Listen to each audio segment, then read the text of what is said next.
মনোয়ার হোসেন ডিপজল ঢাকাই সিনেমার এমন একটি নাম যার চেহারা দেখলেই দর্শকের মনে ভেসে ওঠে শক্ত খল চরিত্রের ছবি। আজকের ভিডিওটিতে জানবেন ডিপজলের জীবনের নানা অজানা কাহিনী, তার জন্মস্থান, পরিবার, স্ত্রী, সন্তান, সম্পদ, মামলার ইতিহাস, এমনকি অভিনয় জীবনের উত্থান পতনের গল্প। তাহলে চলুন শুরু করা যাক। 1962 সালের 6 এপ্রিল ঢাকার মিরপুরের বাগবাড়িতে জন্ম নেন মনোয়ার হোসেন ডিপজল। কেউ কেউ আবার বলে থাকেন তার জন্ম 1962 সালে, তবে বেশিরভাগ বিশ্বস্ত সূত্র 1968 সালকেই সঠিক বলে মনে করে। ডিপজলের বেড়ে ওঠা মিরপুরেই। তার দাদা ছিলেন বিখ্যাত দাতা হাজী লাল মিয়া ফকির। পারিবারিকভাবে তিনি একজন ব্যবসায়ী পরিবারে বেড়ে উঠেছেন এবং জীবন শুরু করেন একজন উদ্যোক্তা হিসেবে। চলচ্চিত্রে তার যাত্রা শুরু হয় টাকার পাহাড় সিনেমার মাধ্যমে।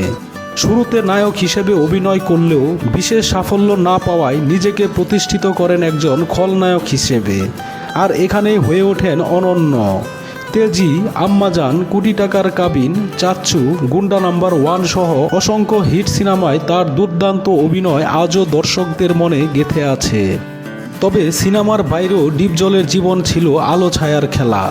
এক সময় তিনি 11টি ফৌজদারি মামলার আসামি ছিলেন এবং র্যাবের হাতে গ্রেপ্তারও হন। আদালতের রায়ে তার 40 বছরের কারাদণ্ড হয়। তবে সেই অন্ধকার সময় পেরিয়ে আবারও তিনি ফিরে আসেন চলচ্চিত্র জগতে এবং দর্শকের মন জয় করেন।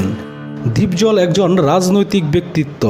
তিনি বাংলাদেশ জাতীয়তাবাদী দল বিএনপির সমর্থক এবং 1994 সালে নির্বাচিত হন ওয়ার্ড কমিশনার হিসেবে। ব্যক্তিগত জীবনে তিনি রুমানা মনোয়ারকে বিয়ে করেছেন। তাদের 3 ছেলে, সাদমান মনোয়ার অমি, সাদাব মনোয়ার ফাহিম এবং সামির মনোয়ার। এছাড়া তাদের একমাত্র মেয়ে অলিজা মনোয়ার পড়াশোনা করেছেন লন্ডনে প্রস্থেটিক মেকআপে। অলিজা নিজেও চলচ্চিত্র নির্মাণে আগ্রহী এবং ঢালিউডে নিজস্ব পরিচয়ে প্রতিষ্ঠা পাওয়ার পথে এগিয়ে যাচ্ছেন। একজন খলনায়ক থেকে হয়ে ওঠা নায়ক, কিংবা বলা যায় বাস্তব জীবনের নায়ক। ডিপজলের জীবনটা শুধু সিনেমা নয়, এক জীবন্ত উপন্যাস। ভিডিওটি এতক্ষণ দেখে থাকলে আপনাকে অসংখ্য ধন্যবাদ।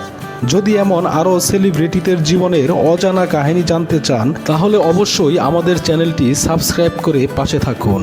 ধন্যবাদ সাথে থাকার জন্য।